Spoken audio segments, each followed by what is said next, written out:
ঢাকা থেকে যখন দলে দলে মানুষ গ্রামে যাওয়ার জন্য বুড়িগঙ্গা পার হচ্ছিল, সেই জায়গাতেও গুলি করে তাদেরকে হত্যা করে রক্তে রঞ্জিত করেছে। আমি একজন মুক্তিযোদ্ধা, যুদ্ধে অংশগ্রহণ করেছি। আমরা সম্মুখ সমরে পাকিস্তানি হানাদারদের বিরুদ্ধে লড়াই করেছি। আমরা লড়াই করে এই দেশকে মুক্ত করেছি। সেটা ছিল স্বাধীনতা যুদ্ধ।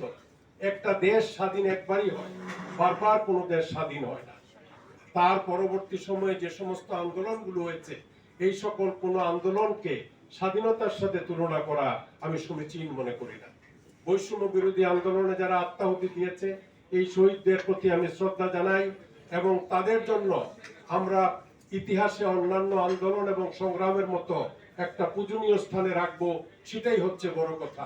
এবং আমরা বৈষম্যহীন একটা সমাজ ব্যবস্থা এই দেশে গঠন করার জন্য নির্বাচনের মাধ্যমে বিভিন্ন রাজনৈতিক দলদের প্রতিশ্রুতি দিচ্ছে, এই প্রতিশ্রুতি বাস্তবায়নের মাধ্যমেই বৈষম্যহীন সমাজ আমরা গড়ে তুলতে পারবো। বৈষম্যের বিরুদ্ধে পাকিস্তান নয়, তার আগে থেকেও বৈষম্যের বিরুদ্ধে মানুষ আন্দোলন করেছে। বৈষম্যহীন সমাজ আমরা গঠন করতে পারি নাই।